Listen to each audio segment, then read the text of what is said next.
Psychology 101. This is the final exam. My name is Sid, and we're just going to go through some questions. Go through some questions. Why is introspection unreliable? Introspection is unreliable because of unconscious biases, our lack of access to the unconscious mind, and the fact that we can't see or correct many of our own biases. These biases include confirmation bias, perception bias, and self-consistency, which come from beliefs learned throughout life. Unconscious biases can't be detected through unconscious introspection, so people sometimes end up feeling even more confident in their unbiased thinking after trying to reflect on it. Because these biases, introspection is extremely unreliable and shouldn't be viewed as factual. How did psychology deal with the limitations of introspection? Well, due to these biases, introspection wasn't really reliable way to do research, so psychology shifted towards a more objective and scientific methods. John B. Watson developed behaviorism to replace introspection because introspection was subjective and inconsistent. Behaviorism focused on observable behavior and how it could be measured and tested scientifically. In short, psychology moved from biased self-reports to objective, data-based methods. How do cognitive psychologists study mental processes? According to the American Military University, cognitive scientists study mental processes by combining observable behavior with scientific methods such as experiments, interviews, and self-reports. What are the top specialties in psychologies? There's many different fields, but the major subfields include clinical psychology, cognitive psychology, biopsychology, developmental psychology, and social psychology. Next page. How are critical thinking and the scientific method used to achieve goals of contemporary psychology?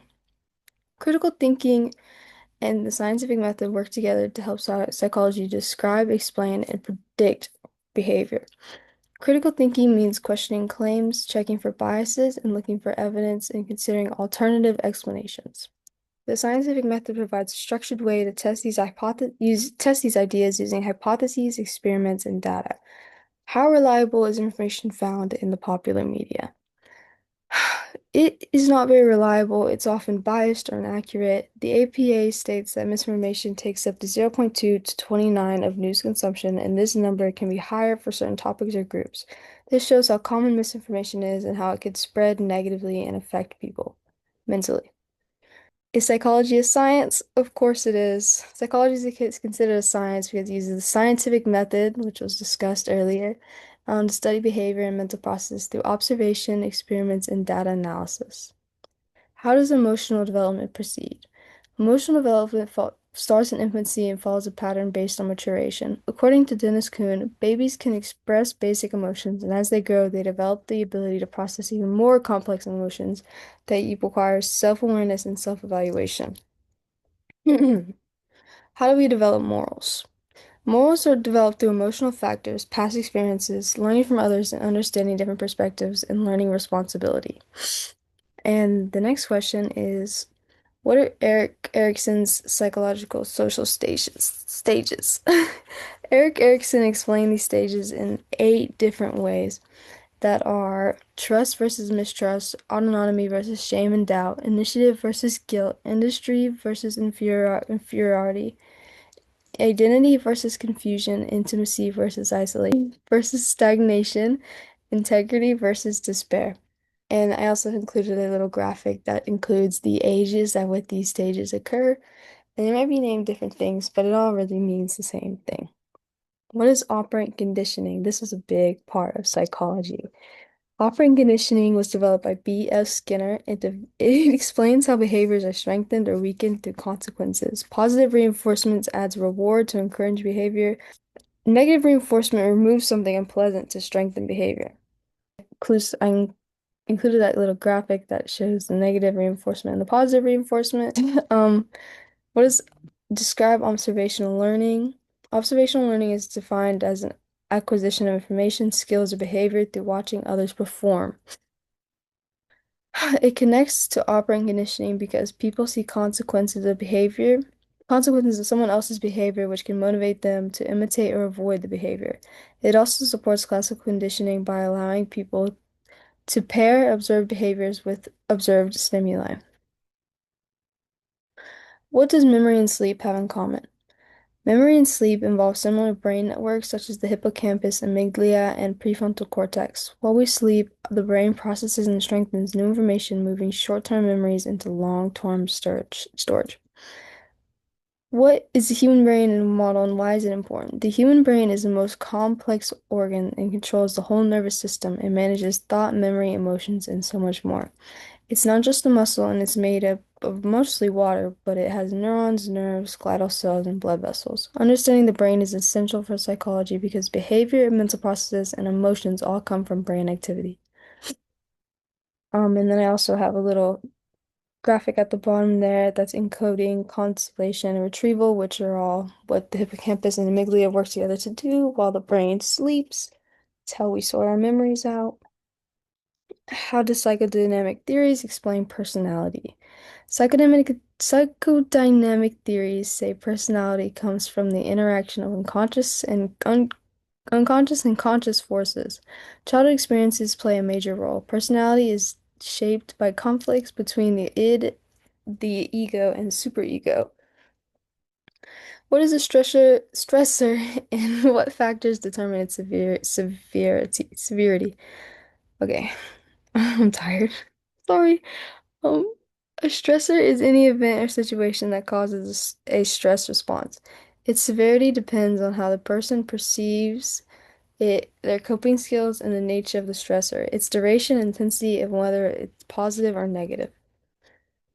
What are problem-focused and emotional coping? Problem-focused coping takes direct action, while emotion-focused coping involves managing emotional reactions to the stressor. And psychotic disorders often include a loss of contact with reality. Main symptoms include hallucinations, delusions, disorganized speech and behavior, negative symptoms such as low motivation and social withdrawal. What are mood disorders and what causes them? Mood disorders are long-lasting emotional extremes like major depression or mania. They are caused by genetic, environmental, and neurochemical factors. What are anxiety-related disorders?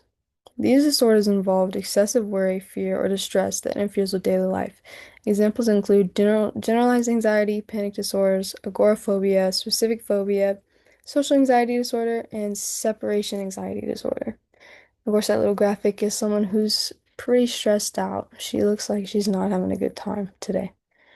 How is stress related to health and disease? Stress negatively affects health. Emotional stress contributes to the major causes of death like cancer, heart disease, accidents, respiratory disorders, liver disease, and suicide. Stress weakens the immune system and constantly tenses the body. How did psychotherapy originate? Psychotherapy dates back to the ancient healing traditions, but modern psychotherapy started in the late 19th century with Freud,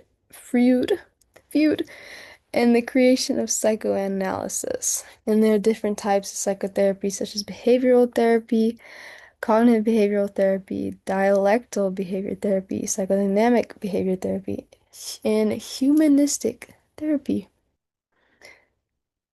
What is behavior therapy? Let's talk about some of those behaviors that I just named, or types of therapy. Behavior therapy focuses on changing unhealthy behaviors and replacing them with healthier ones. It uses positive reinforcement, exposure therapy, and modeling. It's based on the idea that behaviors are learned and can be unlearned. And cognitive behavior therapy focuses on changing negative thought patterns. It combines this by also changing the harmful behaviors. How can I help myself and others that face mental health issues? There are several treatments for mental health issues, such as therapy, medication, and both.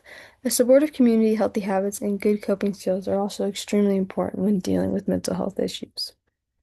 How are attitudes changed and required? Attitudes come from direct experiences, social learning, and cognitive processes. They can change through persuasion, new information, or resolving cognitive dissociance. How does the mere presence of others affect behavior? The presence of others increases arousal. This improves performance on a simple task, but can worsen performance on difficult or new tasks. Basically, other people can encourage other people to do better or worse, depending on how they take being observed. Brainwashing is not actually scientifically proven. People usually join cults because of coercive persuasion, manipulation, and psychological influence, not because their identities are completely erased, such as brainwashing infers. How do interpersonal attraction and love differ? Interpersonal attraction is a lot shallow, but it is a positive feeling towards someone based on appearance, similarity, or proximity. Love is a deeper emotion that includes affection, intimacy, and commitment. It also can continue after attraction fades. What is prejudice and what causes it? Before I would talk about this answer, I want to mention my graphic with the blue people, and they're all the same, so they all like each other, but they're excluding the red person. And this is an example of a prejudice because those blue people's parents probably told them that red people are bad. So it's learned, and it's not their fault, but generation in a generation it should change, you know what I mean? Anyways, prejudice is a negative attitude based on stereotypes rather than experiences. Causes include social categorization, social learning, competition, and psychological factors. How is psychology applied in business and industry? Psychology is used to improve employees' employment performance, well-being, job satisfaction, and understand consumer behavior. It helps organizations work more efficiently. What effect are humans having on the natural environment? We are having an extremely negative effect on the natural environment, and it's really sad. We affect the environment through pollution, deforestation, fossil fuel use, and these cause climate change, biodiversity loss, and habitat destruction. What does psychology reveal about juries and court verdicts? Psychology shows that these juries can be biased and their decisions can be influenced by personal opinions or just any opinions at all that may have been instilled in them in their youth, morals and such. Um, can psychology enhance athletic performance? Yes. Psychology um can positively affect athletic performance. Excuse me. And they can improve mental skills like focus, confidence, and resilience. Because athletes face high pressure, psychological tools are essential to cope with being such an amazing athlete. These are my references. Thank you so much for teaching me Psychology 101. I really like this class. Thank you so much. How do I end it?